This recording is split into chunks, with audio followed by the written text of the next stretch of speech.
Gravando mais um Subsonoro, o seu podcast sobre psicologia, ciências sociais e cultura.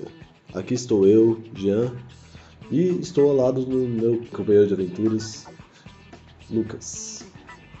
E aí, Jean, bom dia, boa tarde, boa noite. Você fez uma voz agora de locução de rádio na madrugada, sabe? Bem de noite, assim. Essa foi a quinta sinfonia de Vivaldi. Você ouve rádio cultura? Não, eu ouço, mas às vezes você pega um carro, pega um táxi, um Uber de madrugada, assim, e tem essa voz. É uma coisa que nunca dá vontade de ouvir, mas às vezes eu queria ser o tipo de pessoa que coloca nessa rádio, sabe? E se importa com o fato de ser a quinta sinfonia. Eu queria ser o tipo de pessoa que se importa com quem foi que interpretou a Quinta Sinfonia de Vivaldi, sabe? Sei lá. Sim, exato. Enfim. Mas então é isso, como que você tá, cara? Bem, tranquilo. Preparado aí pra parte 2. Nossa continuação, né? Retomando, a parte 1 a gente falou de uma parte, de um lado talvez poderia ser considerado um pouquinho mais abstrato, né? Mais conceitual, assim, da relação entre psicologia e instituições. E hoje a gente vai falar do que seria algo mais imediatamente prático, né? Sobre a inserção profissional da psicologia nas instituições, como que se deu historicamente essa inserção, que tipo de demanda, que tipo de coisa as instituições costumam esperar da psicologia, que tipo de coisa os psicólogos costumam esperar do papel deles nessas instituições e que tipo de problemas são os problemas com os quais a gente costuma lidar nesse conflito de expectativas. Assim, o que dá para fazer com isso? Para depois poder discutir talvez o que é a psicologia nisso tudo.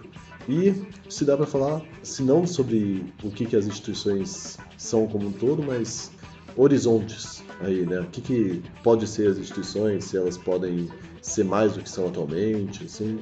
Perfeito. Antes da gente sair, né, ao contrário da parte 1, agora eu me lembrei de falar no começo, só o mesmo recadinho de sempre. Tudo que a gente usou para montar esse episódio vai estar lá na postagem, nas referências. Deem uma olhada, vai ter lá a dica cultural também que o Jean vai dar no final do programa. E eu acho que é isso. Esperamos que vocês tenham curtido a parte 1, né? Se você quiser só ouvir essa parte 2, fique à vontade, mas a gente recomenda também a parte 1, né? A gente vai se esforçar aqui para tornar essa parte independente, para retomar coisas talvez que são pertinentes, que a gente pode já ter falado na parte 1. Espero que vocês não liguem, que já ouviu a parte 1. A gente vai tentar também ser razoavelmente conciso nisso. E vamos ver o que rola, né? Eu tô animado com esse tema e vai ser interessante falar de uma perspectiva mais concreta agora. Beleza.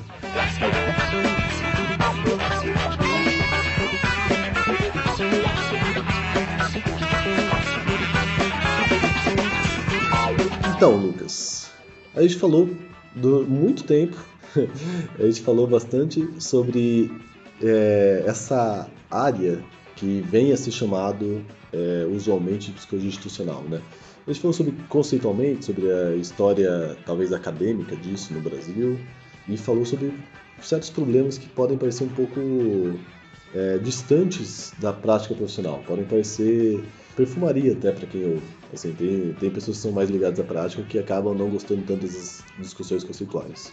Eu acho que vai ser legal agora então a gente falar sobre o tipo de atuação que a psicologia tem nas instituições nessa perspectiva mais prática mesmo. Eu queria achar uma outra palavra menos banal assim, mas e ver talvez como que isso se articula com a forma como esses conceitos lidam também, sabe? Como que isso se articula com a dimensão conceitual, que eu considero importante e eu espero que a gente consiga ver diferenças nisso. Com certeza, cara. Eu acho que quando a gente começa a pensar nas demandas explícitas e nos trabalhos efetivamente realizados, né, além das discussões, esse caldo ele engrossa mesmo. Acho que vale a pena a gente começar então retomando que na parte 1 a gente falou que algumas instituições foram especialmente importantes para a história da psicologia, né? A gente usou como exemplo os manicômios, as escolas, das prisões, entre outros. E na história da psicologia no Brasil, isso não foi tão diferente, porque especialmente até os anos 50 e 60, a psicologia no Brasil ela era uma profissão muito ligada à atividade particular, né, e ao setor privado. Foi a partir dos anos 70 e 80 que ela começou a se inserir dentro das políticas públicas e das políticas de Estado. Antes disso, então, tinha essa cisão entre o trabalhar do psicólogo era trabalhar esse serviço muito particular, que é a avaliação psicológica, ou na clínica, ou com uma pesquisa muito básica e distante do que seria os problemas que hoje em dia são problemas institucionais ou públicos. Né? Isso, a gente pode dizer que essas coisas elas não estavam tão em foco dentro da psicologia. Eu não, até onde a gente foi com a nossa pesquisa, eu não consigo bater o martelo e dizer que não existia, né, trabalho no setor público, até porque eu tenho bastante certeza de que existia. Mas acho que a grande maioria do trabalho da psicologia se focava nisso que você falou. Eu acho que dá para falar com alguma segurança, não quando começou esse trabalho, mas que tipo ele teve um impulso muito grande, mais pela década de 80, certo? Sim, com certeza, principalmente por conta do processo de redemocratização no Brasil e a importância que as políticas públicas adquiriram nesse momento. O que isso significou para o campo da psicologia, né, como um todo? Significou, de modo geral, uma ampliação da sua atuação profissional e, ao mesmo tempo, uma crise existencial, vamos colocar nessas palavras assim. Por quê? Porque grande parte das instituições que ofereciam assistência ou serviços dentro das políticas públicas se voltavam a uma população mais pobre ou economicamente vulnerável, dentro daquela noção que a gente sempre trabalha de vulnerabilidade, né? A gente pode falar então que começou-se a ofertar serviços psicológicos, em geral, para uma população mais vulnerável do que aquela que os psicólogos estavam mais acostumados a lidar. A psicologia, de certo modo até hoje, ainda tem essa imagem de que é uma profissão para white people problems, né? Que as pessoas falam assim, que é para quem tem dinheiro de pagar um consultório. E muito da formação na psicologia é muito direcionada para esse alvo. Assim, sim, né? a gente mesmo pode dar testemunho de que a nossa formação teve uma grande parcela de ir para o caminho da clínica particular, né? Mas de todo jeito, quando a psicologia aumenta a sua atuação na sociedade e começa a atender uma parcela da população mais pobre, mais economicamente vulnerável, ela também se depara com uma insuficiência dos seus conceitos, até então elaborados, e, inclusive, o seu papel na sociedade. Qual que é, então, a função do psicólogo dentro de um serviço público de saúde ou de assistência social? É fazer a mesma coisa que se fazia nos consultórios particulares? Esse tipo de... É uma clínica com um setting mais complicado, assim? Isso. Então, esse é o tipo de pergunta que começa a fomentar debates que, ok, já existiam aqui no Brasil, mas que ganharam mais força, principalmente por conta dessa atuação dentro das instituições. Então, para usar um exemplo que é importante para a história da nossa profissão, dentro das instituições de saúde mental, o que cabe ao psicólogo fazer? Cabe reproduzir um consultório particular dentro de uma política pública, ou então a área da saúde mental tem uma proposta de política pública que exige uma reinvenção da prática da psicologia. Sim. Exige que o psicólogo faça mais coisas do que só aquelas do conhecimento que ele até então tinha. Que ele talvez, de repente, tenha que ampliar a atuação dele para envolver a comunidade onde os seus usuários moram. Ou então que ele tenha que conversar com outros serviços também das políticas públicas, que ele tenha que fazer reuniões com instituições da assistência social, de moradia, de educação, etc. e tal. Que ele tenha que trabalhar em grupos, seja por uma questão de insuficiência de recursos, né? Então não tem profissionais o suficiente para atender individualmente todo mundo, seja por uma outra proposta, de que os grupos atingem outras formas de relação, etc. e tal. Os grupos teriam um potencial diferente, né, do que seria, assim. Do consultório particular Sim. e tal. Então que os psicólogos tenham que, de repente, coordenar oficinas, né? Que tenham que participar dessas oficinas, que tenham que se colocar mais lado a lado com os seus usuários / pacientes do que verticalmente, né? Numa relação de tanta distância. E isso é uma situação complexa, né? Porque, por um lado, mistura populações que têm determinações diferentes do que a determinação do cliente de classe média alta na clínica particular, situações de vida diferentes que geram um outro tipo de sofrimento, então portanto poderiam usufruir de uma outra visão de saúde e outras práticas para isso. Ao mesmo tempo, isso envolve também uma certa conveniência de certas práticas alternativas na saúde pública poderem atingir mais pessoas com menos profissionais. Então também isso se mistura com uma conveniência econômica, por exemplo, da prática de grupos ou de certas oficinas em que você consegue atingir na mesma hora muito mais do que um usuário, e que isso pode gerar também uma banalização dessas práticas que tem mais a ver com a conveniência econômica do que com a necessidade clínica. Então é uma discussão que envolve essas duas coisas e que não tem uma resposta fácil. Há muito esse perigo nas instituições públicas de ter um sequestro das práticas pela mentalidade economicista somente. Sim, eu posso dar testemunho disso, porque na minha experiência na saúde mental, por mais que a proposta de atendimentos em grupo, né, ou de dinâmicas de grupo, tenha lá o seu mérito e o seu valor, em muitas situações ela era usada para se atender entre aspas, atender mais gente em menos tempo. E não, enfim, pelo menos para mim, ficava muito claro que a qualidade da atenção diminuía em relação a problemas que as pessoas podiam trazer. Claro que a situação do grupo criava outras dinâmicas que também eram interessantes e que valiam a pena ser desenvolvidas, né?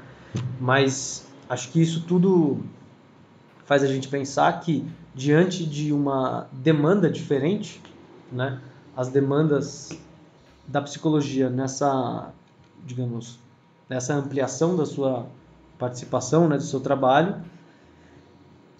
impulsionaram a psicologia. Exigiam da psicologia rever as suas formas de ofertar acolhimento. Acho que essa é uma constante, talvez, da nossa profissão e uma necessidade nossa de adequar a nossa forma de dar atenção, de oferecer cuidado ao contexto no qual a gente trabalha. E isso significa, portanto, que o modo de trabalhar não vai ser o mesmo em contextos diferentes, né? Acho que isso foi uma coisa que hoje em dia é óbvia, mas que foi se construindo nesses últimos 40 anos, né? Até um certo ponto que esse próprio contexto passou a ser um objeto de intervenção. Então, se antes o objeto de intervenção eram os indivíduos, esse contexto, em certas inserções da psicologia nas instituições, passou a ser um objeto possível de intervenção. E que daí é o que a gente pode tentar agrupar naquele termo guarda-chuva de psicologia institucional.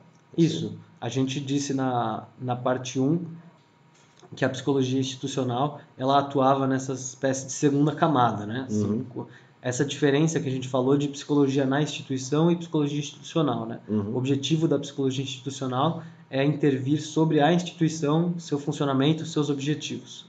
Tem um conceito também que é bem importante para a área da psicologia, que é o conceito de institucionalização, que é um dos efeitos que é descrito pelo funcionamento repetido e sem pensar de uma determinada instituição, né? A gente falou que as instituições são práticas sociais que se repetem e nessa repetição, por vezes, as pessoas que participam dessas instituições podem ser cada vez mais fechadas no funcionamento de uma única instituição. E a gente dá o nome dessa situação, que é uma situação grave, né? Uma situação de redução dos lugares onde a pessoa vive, de institucionalização. A gente diz que aquela pessoa está institucionalizada, né? Existia antes instituições cujo objetivo era produzir essa institucionalização.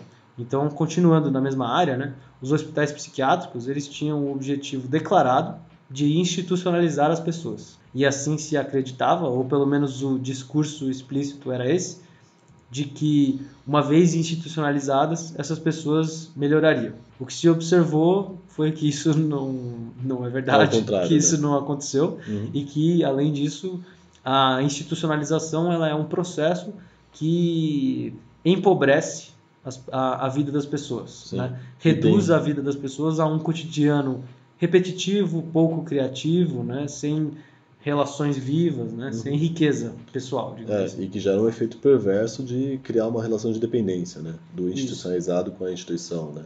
E daí que você vê essa situação de pessoas que quando você começa a ter uma abertura e uma nova forma de conceber a saúde mental e começa a ter a reforma psiquiátrica, pessoas que estão lá há 30 anos abandonadas numa instituição que não podem, a solução não pode ser simplesmente jogar ela na rua e nunca mais ver ela. E daí também que se criou tentativas de soluções mais criativas, as residências terapêuticas, tentativas de lidar com isso, que é o fato de que tem efeitos cristalizados, né, cronificados nessas pessoas a partir de um histórico longo e intenso de relações com uma instituição, relações muito particulares. Assim, né?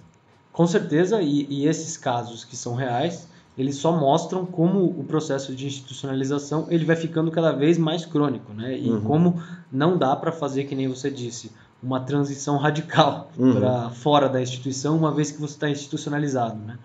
Curioso também, importante perceber que esse processo de institucionalização ele não se observa só nos usuários ou pacientes das instituições, né? Que nesse caso, na saúde mental, a gente está falando de pacientes, mas a gente poderia dizer, por exemplo, no caso das prisões, dos que estão encarcerados, né? As pessoas em privação de liberdade. As pessoas em privação de liberdade. A gente observa esse efeito também nas pessoas que trabalham nessas instituições. Então, é muito curioso notar que os próprios profissionais também se institucionalizam desses diversos contextos onde a psicologia passa a atuar. E também tem uma dificuldade de adaptação a novas práticas que são também colocadas de cima para baixo, assim, tipo, aí entra de novo a definição de burocracia que a gente falou no episódio anterior do La Passade, né, que envolve essa diferenciação de funções entre uma classe que seria a classe que planeja e a outra classe que seria a classe que executa, entre essas diferentes funções, e que isso gera certos modismos até nos serviços públicos, digamos, e que mudanças de uma certa concepção, até mudanças de gestão, fazem com que os funcionários que se acostumaram a lidar de uma certa forma com um problema seja eles exigido que lide de outra forma, sem ser dada a eles as condições para que consigam efetuar essas mudanças no cotidiano de trabalho. Sim, porque como o processo de institucionalização se observa também nos profissionais, nos trabalhadores dessas instituições, as mesmas características também acontecem com eles. Então eles se tornam extremamente ligados e, digamos assim, engessados num funcionamento que é repetitivo e é morto, né, no sentido figurado, assim, né, não literalmente, mas morto por quê? Porque não varia, porque não tem espaço, não tem abertura para qualquer diferença, não é pensado, né, torna-se uma coisa só repetitiva, né, e não feita criticamente. O problema não é você fazer a mesma coisa, né, o problema é você não se dar conta de que você está fazendo a mesma coisa.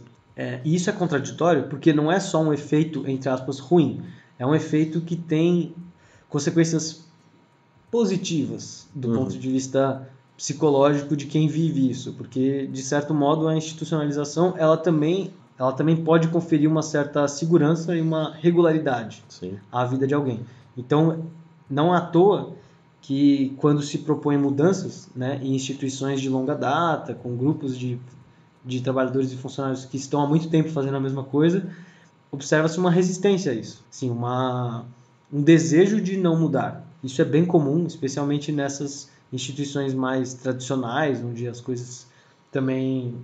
Enfim, o mesmo modelo se aplicou durante muito tempo, como foi o caso dos manicômios, o caso das prisões, etc. e tal. Né? Isso só para dizer que é uma coisa muito complicada mesmo, né? Um problema sério, porque Não é como se os profissionais fossem livres e os objetos da instituição, as pessoas objetos da instituição, são institucionalizadas. Não, é todo mundo está envolvido nesse processo. Sim. Né?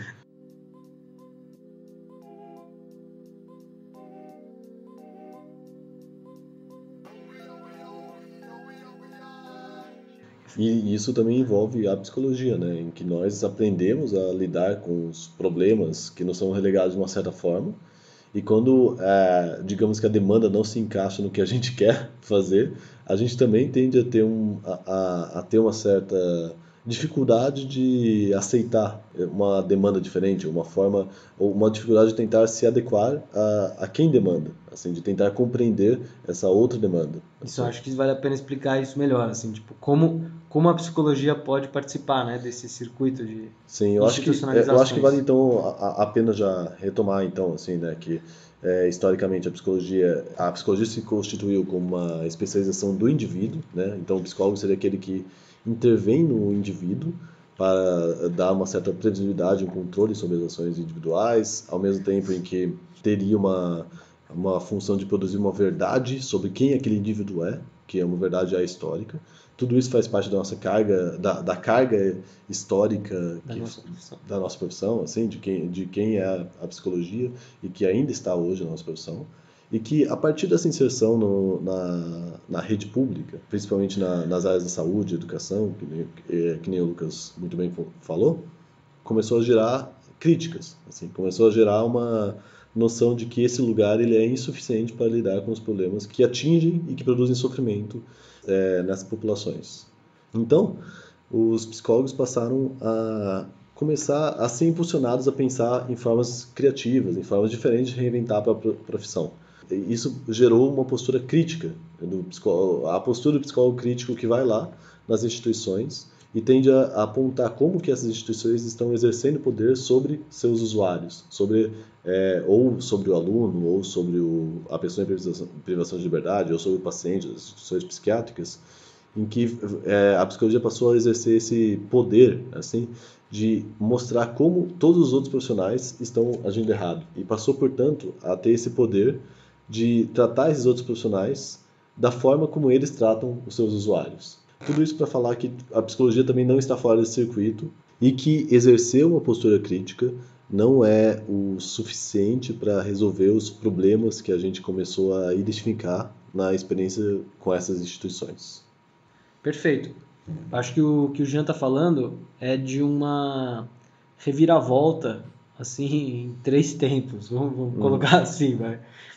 Primeiro, você tinha uma demanda muito clara, e talvez a gente possa chamar essa de demanda clássica em relação aos psicólogos, que é aquela em que a gente já exemplificou em programas como o programa sobre o fracasso escolar, o programa do fracasso escolar, o programa sobre o fracasso escolar, ou o programa dos testes e avaliação psicológica também, que é o seguinte: é a demanda, por favor, venham aqui e me digam o que está errado com esta pessoa. Então a gente vê nessa demanda que ainda existe até hoje em muitos lugares todo o funcionamento da psicologia como a profissão que se volta para a individualização dos problemas. Então, um exemplo clássico na psicologia é quando o aluno, é difícil até explicar o problema sem recair nisso, né? Mas quando o aluno que dá problema na sala de aula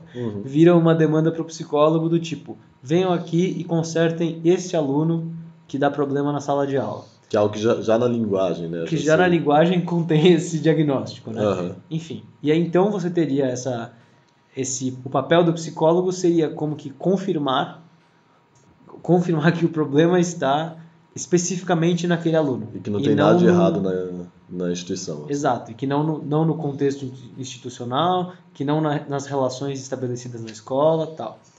Depois a gente viu um segundo movimento, né, que é um movimento já bem interessante, que foi justamente esse que a gente apontou agora, que é um movimento de denunciar que por trás dessa demanda existe uma vontade de não olhar para toda uma outra sorte de problemas, que seriam os problemas das relações interpessoais, da organização da instituição, das relações aluno, continuando nesse exemplo, das relações aluno-professor, das relações família-aluno-professor, de toda uma série de outros elementos que fazem parte do que existe na sala de aula e que produzem aquela questão. Vamos colocar assim, para a gente tirar do famoso aluno-problema. E nos quais, convenientemente, o psicólogo não está incluso. Assim, o psicólogo não se coloca dentro desse fator de análise. Isso, porque esse é o terceiro momento que você falou, que é quando a psicologia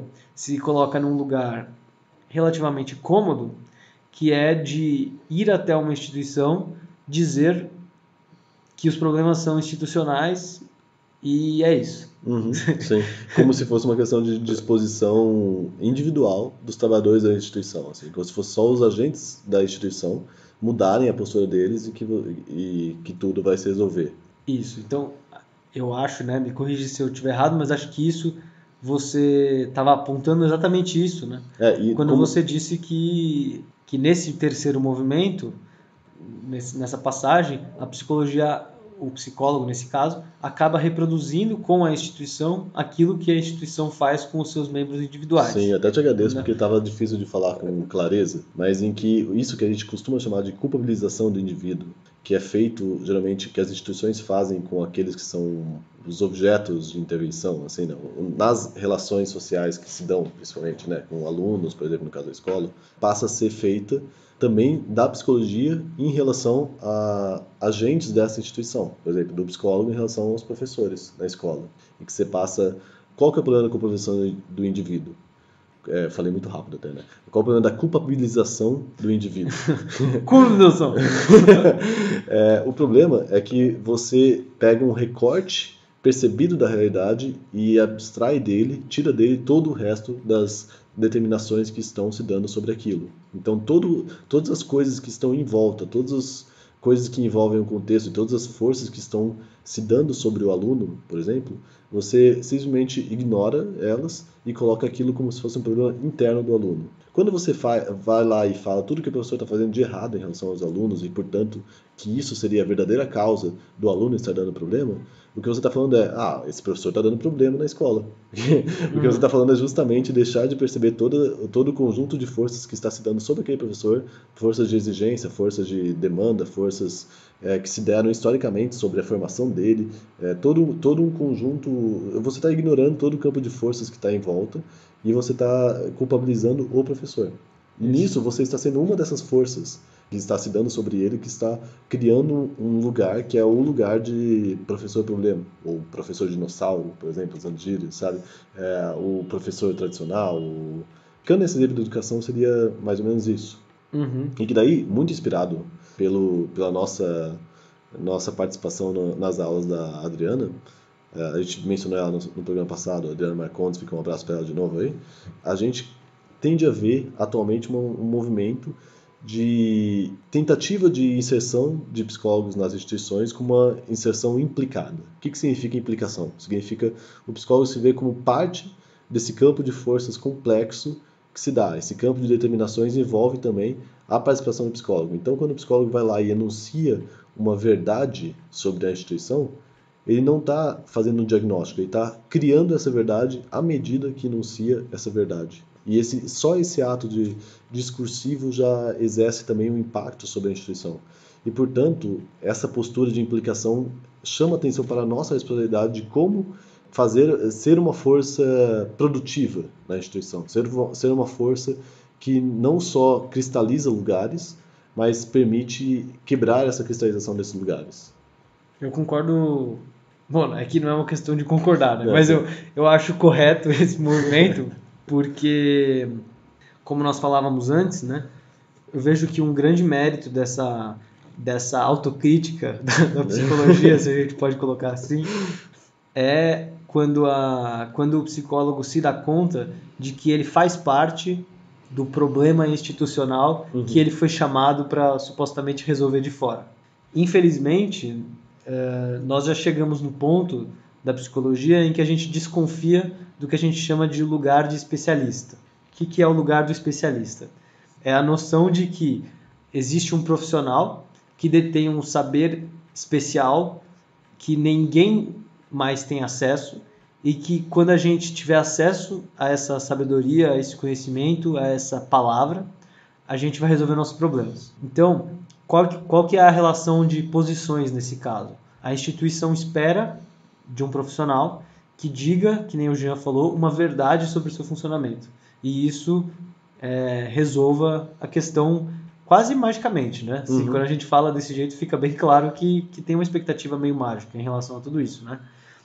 E nessa relação do especialista com a instituição, com o professor, com a escola, com seja lá quem for, tem uma relação de poder nisso, né? Porque a palavra do especialista, ela exerce uma influência muito grande. Seja para confirmar uma hipótese que já existia, então vamos continuar no exemplo da escola, seja para confirmar a hipótese de que, o Joãozinho, ele é hiperativo mesmo, então é por isso que dá problema. Seja para confirmar o que já se esperava, ou então para se afirmar uma outra ideia que seja igualmente culpabilizante de um só membro. Então, então não era a hiperatividade do Joãozinho. É que a professora Andréa, ela não está atualizada. Então, vejam como essas respostas, elas simplificam problemas que são muito complexos, né? Elas vêm para murchar, né, discussões. Mesmo com toda a boa intenção do nosso querido psicólogo crítico que vai lá na escola pública tentar fazer com que o Joãozinho aprenda. Isso, exato. Mesmo que o psicólogo ou a psicóloga em questão acredite de coração que a professora mudar ou o que for, fosse melhorar, né, a qualidade do ensino. Eu penso que talvez o maior problema nisso tudo seja uma expectativa de que o especialista tenha uma resposta pronta e simples, né, para resolver os problemas. O problema só aumenta quando a psicologia aceita esse lugar. Aceita que, então, o seu papel é dar essas respostas simples e fáceis para as pessoas que demandam essas respostas de nós. Isso acontece não só no trabalho com instituições públicas, mas é uma demanda muito comum no consultório particular também, para falar de outra atuação. A gente poderia conversar mais sobre isso também, mas eu acho que os diagnósticos psiquiátricos, eles muitas vezes exercem essa função nas relações entre as pessoas. Quando eles são tratados como uma coisa em si, né, eles viram uma resposta que fecha a compreensão, que faz com que a gente não olhe então para aquilo que está, para todo o contexto no qual está imersa aquela pessoa. Exato. A gente falou no começo da parte 1 que toda pessoa tem a sua vida mediada por uma infinidade de instituições sociais. No nosso caso, Joãozinho, a escola é só uma das instituições e dos agentes sociais que influenciam a vida dele e o possível aprendizado ou não dele. Então, por que a resposta para esse suposto problema estaria só nele, né? Se a vida dele é muito maior do que só ele? Então, eu acho que essa que eu brinquei chamando de autocrítica, mas essa reflexão mesmo do lugar do psicólogo é muito útil e importante para o nosso trabalho, porque, primeiro, faz a gente levar em conta que os problemas são mais complexos do que a gente gostaria que eles fossem, e o que é bom, por outro lado, é que o nosso trabalho não vai ser dar uma resposta final e única, né? Vai ser talvez mais desafiador, né? Vai ser talvez pensar o que é possível fazer com as instituições que a gente tem, né? Sem ser culpabilizar Joãozinho. O que dá para fazer? Sem ser chamar a professora de dinossauro. E esse é o mais difícil, sem ser falar que a demanda está errada, né? Por mais que a demanda não seja uma demanda que seja percebida como culpabilizante, é um trabalho de conseguir não rejeitar a demanda também, sabe? Um trabalho de você conseguir, acessar o que seria a parte verdadeira, a parte justa da demanda, ou seja, qual que é o pedido de socorro daquele que está fazendo a demanda. Quando a professora pede para você avaliar e ver se tem algo de errado com o Joãozinho, se ele tem TDAH ou qualquer coisa assim, sabe? Ela está pedindo para você falar, olha, como que dá para fazer esse tipo de situação melhorar? Me ajuda a lidar com o Joãozinho de uma outra forma. E conseguir acolher essa demanda sem necessariamente rejeitá-la nem aceitá-la é uma parte difícil. Isso não é enrolar mas é mais você... porque pode parecer isso, mas não é enrolar, mas é você conseguir responder aquilo que importa. E responder aquilo que importa não necessariamente é aquilo que a pessoa que falou percebe explicitamente como importante. Essa é uma parte bem delicada, né, do nosso trabalho, praticamente em qualquer área da nossa atuação, que é o que a gente chamava, pelo menos na área da saúde, de qualificar a demanda. Né? A gente chamava isso porque parte do nosso trabalho é reescrever o pedido de socorro com a pessoa que nos pediu ajuda, digamos assim. Porque muitas vezes as pessoas se deparam com a aparência das dificuldades, dos problemas. E isso leva a um tipo de demanda. Então, continuando no mesmo exemplo. Joãozinho se saiu mal na prova, logo ele está indo mal na escola, me ajude a lidar com isso. Então, talvez essa primeira camada do problema, ela dê a entender mesmo que, puxa, Joãozinho tem algum problema, vamos ver como cuidar do problema dele. O trabalho do psicólogo nesse caso não é, que nem o Jean falou, rejeitar a demanda, né? Dizer, não, isso aí é retrógrado. Dizer que Joãozinho tem um problema é retrógrado, você não é crítico, você está sendo ruim. Grita na cara da professora, você está culpabilizando o aluno. Você está culpabilizando o aluno, isso é errado. Por mais que isso faça sentido, né? Nosso trabalho não é acusatório, né? Como o Gia diz, nosso trabalho é de acolher. A gente não é um promotor. Não, nada contra os promotores quando fazem um bom trabalho. Isso. A nossa função não é bem essa. Nossa função nesse caso é, como eu disse, qualificar a demanda, tentar entender melhor. Puxa, vamos lá, então, vamos entender como que são as aulas, o que está acontecendo, ele está indo mal em tudo, né?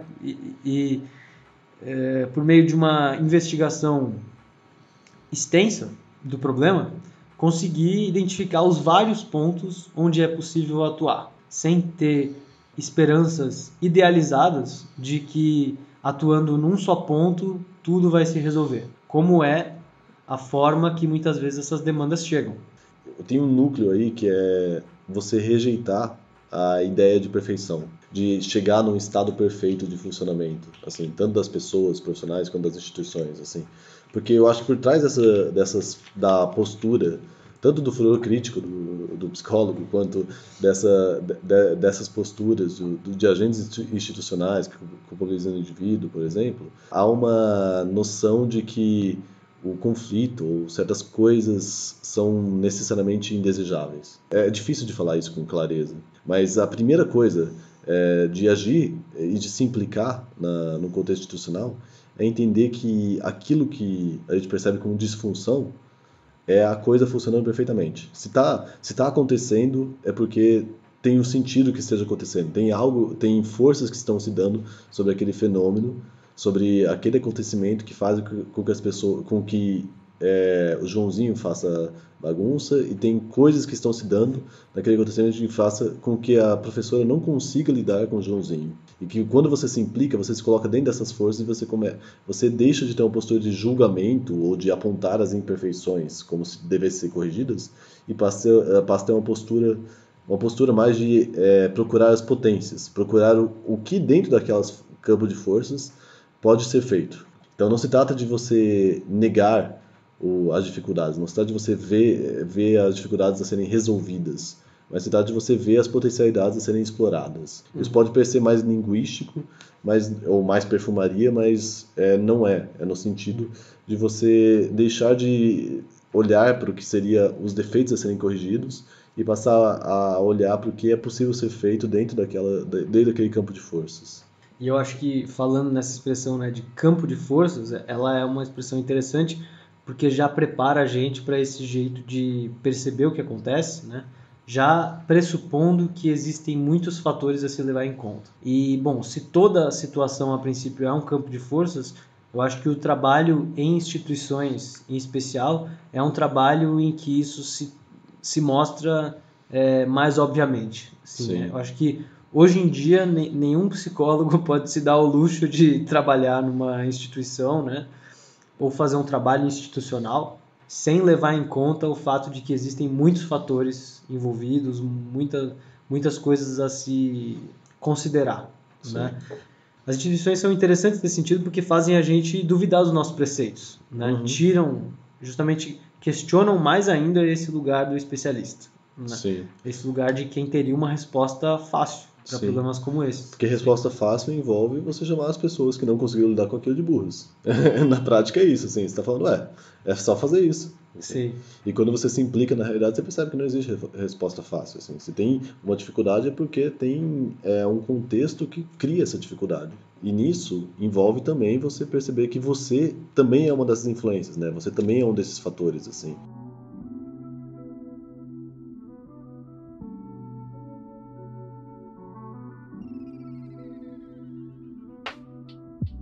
Isso que é a grande questão da implicação, é você se perceber como de dentro da instituição e se perceber como uma instituição. Aí a gente chega numa consideração importante, que é entender que a psicologia também é uma instituição. Então não é só a psicologia na instituição. A psicologia, ela é uma instituição que lida com as outras instituições também, e a qual é relegada a um certo trabalho, e sendo uma instituição, nós somos agentes institucionais que tendem a ver como naturais e obrigatórias certas formas de agir que são relativas, que são historicamente construídas, são inventadas por nós e que podem ser reinventadas. Sim, eu diria que a gente disse que tem o trabalho da psicologia nas instituições, tem o trabalho da psicologia institucional, né, que olha para as instituições como seu objeto de intervenção, e depois aqui a gente está fazendo praticamente o filme lá, o Inception, né, que a gente está fazendo a terceira camada, que é olhar para o objeto psicologia enquanto instituição,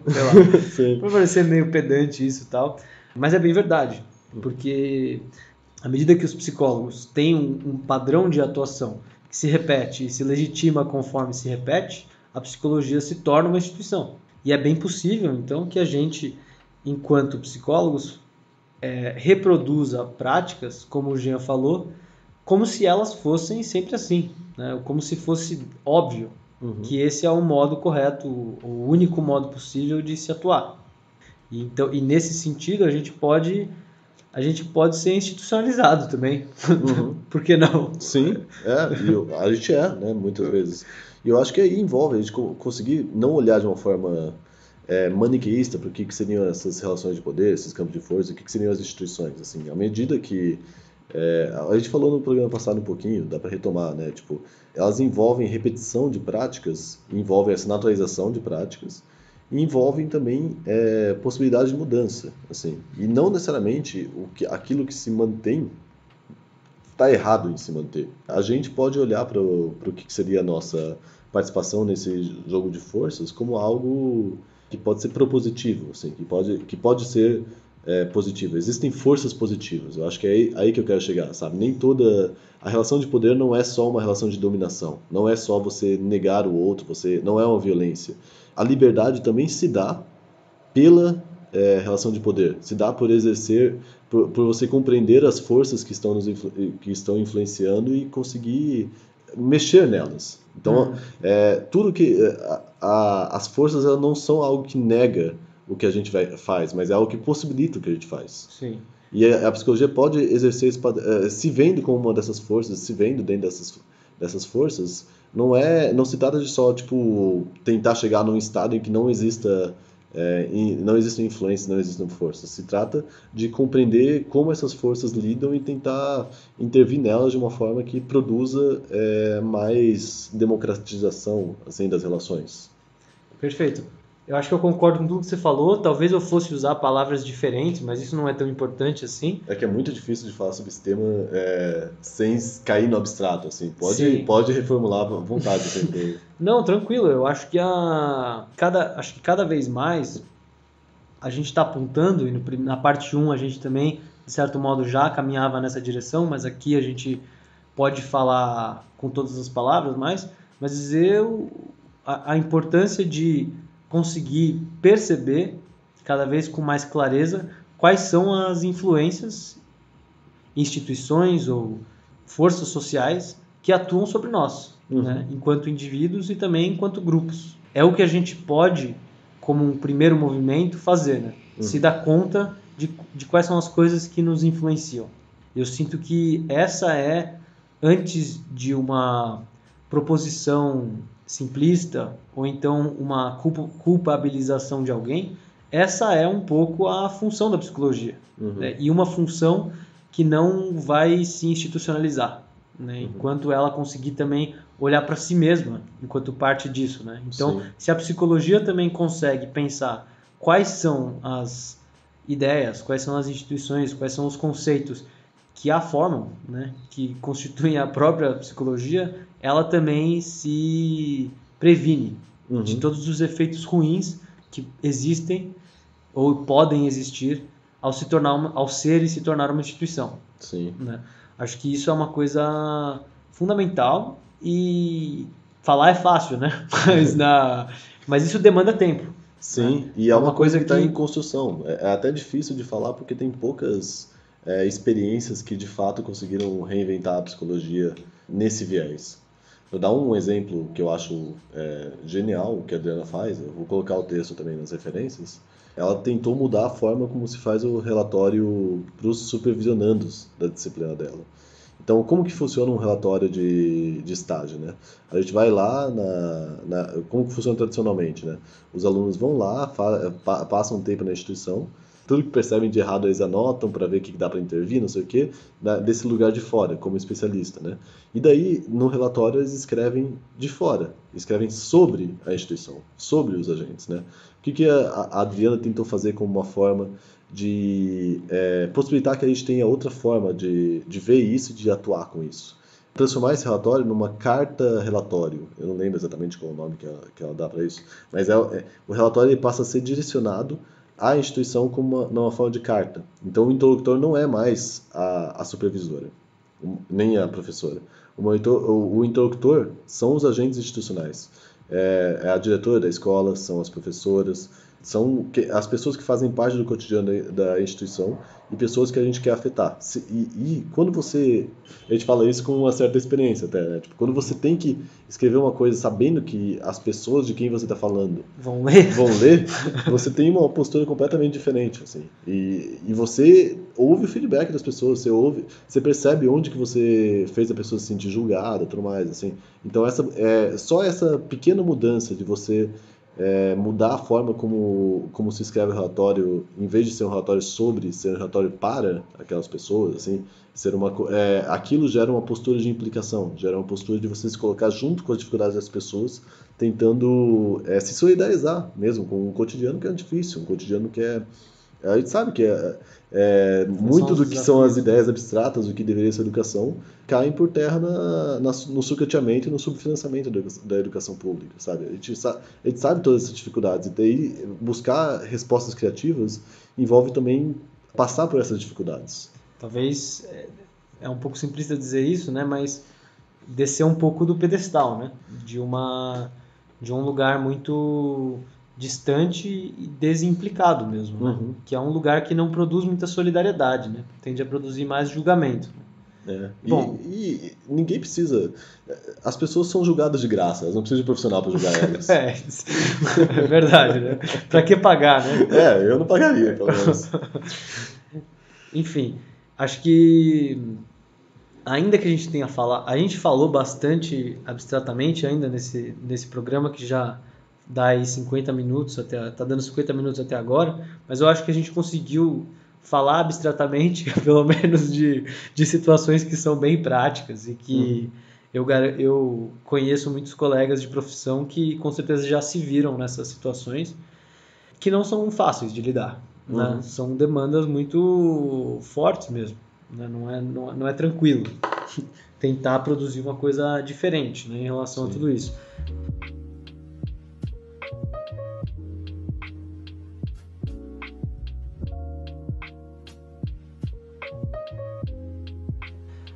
Com tudo isso que a gente falou, assim, já, eu acho que a gente conseguiu falar um pouco mais do papel da psicologia e tal. Estou tentando agora resgatar a parte 1 também, que a gente falou mais de instituições e psicologia institucional. Queria colocar uma pergunta final aí, que eu nem sei o que eu vou falar ainda, mas você vai falar antes, e isso, com sorte, vai me dar tempo de improvisar algo rápido. Então eu vou enrolar bastante falando. Isso, por favor. Uma instituição pode ser livre, então? Deixa eu ver, vou dar uma resposta bem longa. Assim. Sim, pronto, pode ir. Minha resposta é não. Então acabou o programa. Não, eu acho que é o seguinte... Tipo, Simone, depende do seu conceito de instituição, né? Eu considero que, tipo, as instituições, elas envolvem tanto aquilo que se chama de dominação, né? Se chama de uma repetição morta de práticas que já perderam sentido e só têm sentido pela repetição, quanto a própria condição de práticas novas. A gente precisa de uma base para colocar mudanças. Então, eu acho que, tipo, se existem essas regularidades, são justamente essas regularidades que permitem que a gente consiga colocar formas novas de ver as coisas. Nesse sentido, eu gostaria que sim, elas podem ser livres, assim, porque não existe a liberdade, não é que a liberdade existe em forma pura e que essas instituições elas barram a liberdade. Elas produzem tanto a dominação quanto a liberdade, sabe? A liberdade ela também se produz pelo poder, mas isso é numa perspectiva bem eu respeito completamente quem pensa diferente, assim. Legal, eu acho que eu vou falar uma coisa meio parecida, talvez um pouquinho, só levemente diferente. Eu continuo acreditando no que eu falei lá no começo da parte 1, que é que nós, enquanto seres humanos, somos seres profundamente sociais. Acho que a independência, né, a ideia de independência, ela é uma ideia falsa. Então a gente não consegue sobreviver sem depender de outros. Esses outros podem ser desde indivíduos até grupos sociais mais impessoais. A gente não conseguiria sobreviver sem uma rede de esgoto ou de água tratada. Né? Só para dar um exemplo bem tosco. O que significa que é impossível ser independente. Ou então que a nossa felicidade, liberdade e tal, não tem a ver com independência.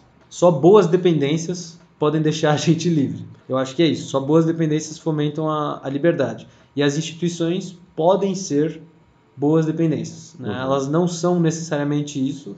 Acho que ao longo da nossa história, tanto mundial quanto brasileira, a gente tem vários exemplos negativos. Talvez, infelizmente, mais exemplos negativos do que positivos em relação a esse assunto. Mas eu acho que a liberdade ela só pode vir. A liberdade é uma construção, né? Ela não é um dado. Eu acho que cada vez mais eu tenho pensado nisso também. Eu acho que é impossível. Como que eu posso colocar isso de um jeito rápido, né? Assim, a liberdade é um resultado, não é um ponto de partida. E para ser um resultado, a gente tem que estar em relação com outras pessoas e coisas. Então, as instituições podem ser o que nos torna mais felizes, mais livres. Acho que uma pré-condição para isso é que que as instituições sejam minimamente capazes de, ao mesmo tempo que conferir uma certa segurança, também ter a capacidade de conviver com o instituinte, o que a gente chamou de instituinte na parte 1, Sim. que é aquele grau de negação e questionamento, né, do que existe. Acho que essas são as pré-condições mínimas. Assim, Não, eu concordo totalmente. E que tem uma possibilidade de que a instituição seja construída e reconstruída coletivamente. Ela não deve ser uma administração centralizada, eu diria. Assim, eu acho que o quanto tem de espaços que possa se ter uma ação coletiva de agentes de diferentes papéis sobre o cotidiano da instituição, mais você dificulta esse tipo de tendência ao fechamento. Perfeito, concordo também. Acho que esses 2 episódios sobre a psicologia, né, e nas instituições e a psicologia e as instituições, eles foram boas introduções, né, a esse programa. Ficou bem claro que existe uma diversidade de abordagens e conceitos em relação a isso e esse campo é bem complicado, né? E a gente pode... Isso parece final de trabalho, né? E a gente pode voltar a esse tema, é necessário mais estudos e tal. Não, mas sim, acho que é um começo, é necessário mais estudos e é do nosso interesse mais estudos em relação a isso. Então a gente vai voltar a falar sobre isso de algum jeito ou de outro.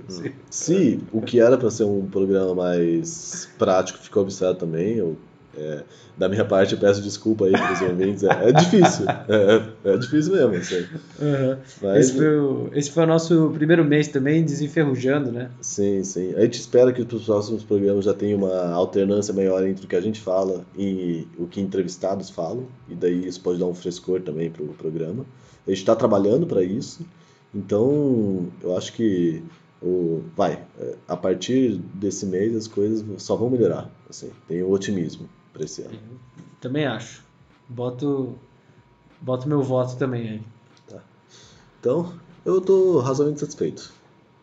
Legal. Acho que a gente fez um bom debate. Eu senti que a gente, considerando o debate dos 2 episódios, né? Eu senti que se o ouvinte escutar a parte 1 e a parte 2, vai ser uma coisa um pouco mais aprofundada do que o resto dos episódios que a gente vinha fazendo até então.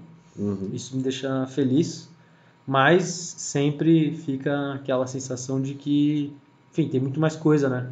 A Sim, estudar, a sim. se ler sobre isso. Então eu reforço o meu convite de que as pessoas, caso se interessem por esse tema, vão atrás aí das referências, livros. Exatamente. O que importa é deixar o gostinho de quero mais. Enfim, Né? é isso. Então, vamos para as dicas culturais. Vamos para as dicas. Culturais. Dicas culturais.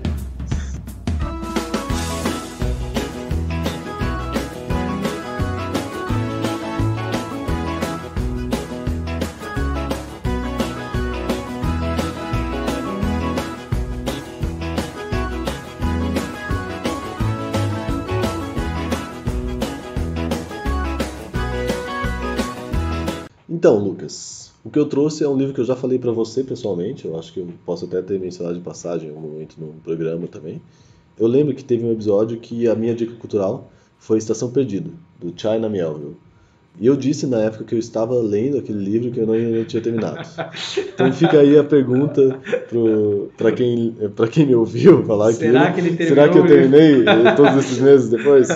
Não terminei, mas eu li mais alguns capítulos e eu tô lendo, eu consigo ler um capítulo por mês. E é um bom livro, só que a vida é difícil, né? Mas então eu vou aproveitar que eu já falei desse autor e vou recomendar outro livro dele que eu terminei. Esse livro eu li antes do Estação Perdido, que chama A Cidade e a Cidade. É um livro que é meio que uma cidade fictícia, um território fictício no qual coexistem duas cidades.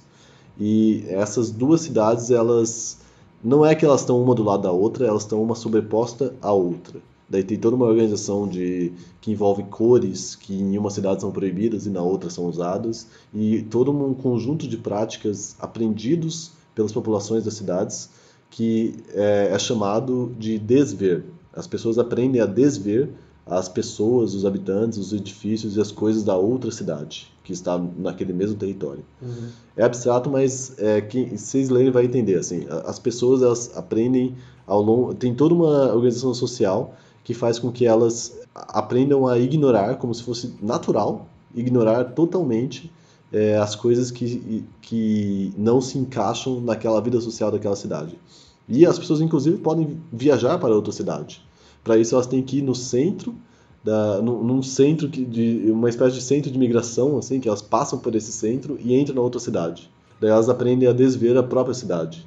É uma coisa muito louca e que só na ficção e só na literatura é possível ter esse tipo de mind-blowing, mas que eu acho que é pra mim, eu pensei nessa dica mais quando eu estava estudando pro primeiro programa, pra parte 1, assim, mas pra mim é um ótimo exemplo do que seria aquela definição do Guilherme de Albuquerque, de práticas que se repetem e se legitimam pela repetição, assim. Por uma repetição cotidiana que não está tem uma instituição aí que não está em lugar nenhum, assim, que não existe fisicamente e que é essa própria prática de desver e de ignorar as coisas envolvendo a outra cidade. E que é uma prática que, se transpassada, é rigorosamente punida. Eu não vou falar muito mais detalhes para não dar spoilers, mas é um livro sensacional, assim. Quem lê, que me fale aí o que achou. Assim. É isso aí. Fica aí a dica. A Cidade e a Cidade, tá bom? Tá anotado. Então, fica aí um ótimo mês de fevereiro aí pra galera. Final de fevereiro, né? Quando tá saindo esse programa, vai ser perto do carnaval já? Eu acho que sim, né? Provavelmente. Então, um bom carnaval e se cuida aí. Se cuidem, se divirtam com responsabilidade e ternura. Perfeito.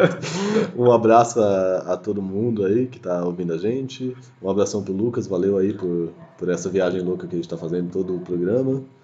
E, bem, espero que tenham gostado. Espero também. Um abração a todos. Beijão.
Cause the